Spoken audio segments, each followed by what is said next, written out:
আপনি জানেন কি আদ জাতি সম্পর্কে? আদ জাতি ছিল পৃথিবীর অন্যতম শক্তিশালী ও সমৃদ্ধ একটি জাতি। তাদের সম্পর্কে কুরআন এবং ইতিহাসে বহু আলোচনা পাওয়া যায়। কিন্তু আজ তারা কোথায়? কেন তারা বিলুপ্ত হলো? আসুন খুঁজে দেখি আদ জাতির রহস্যময় ইতিহাস সম্পর্কে। আদ জাতি ছিল নবী নূহ আলাইহিস সালামের বংশধর, যারা বর্তমান ইয়েমেন অঞ্চলের আহকাব নামক স্থানে বসবাস করত।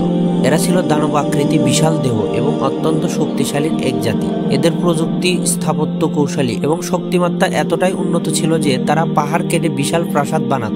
আদ জাতির লোকেরা ছিল গগনচুম্বী, লম্বা ও শক্তিশালী। আল কুরআনে বলা হয়েছে তারা পৃথিবীতে এমন সুঠাম দেহের অধিকারী ছিল যে যা অন্য কোনো জাতি ছিল না।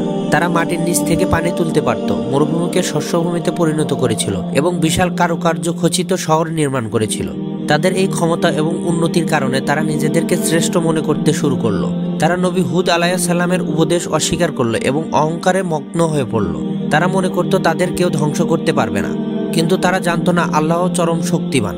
আল্লাহর নির্দেশে তাদের উপরে 7 দিন 8 রাতের ভয়ানক ঝড় শুরু হলো। কোরআনে বলা আছে আল্লাহ তাদের উপর শহীদুল উরুস নামক প্রচন্ড ঠান্ডা ও ধ্বংসস্নাতক বাতাস পাঠালেন, যা 7 দিন 8 রাত অবিরাম বইতে থাকলো। এই ঝড়ে তাদের বিশাল প্রাসাদ নগরী ধ্বংস হয়ে যায় এবং তারা বালির নিচে চিরতরে হারিয়ে যায়। তাদের কাহিনী আমাদের শিক্ষা দেয় যে সভ্যতা যতই উন্নত হোক না কেন, অহংকার ও ন্যায় বিচারহীনতার কারণে ধ্বংস অনিবার্য।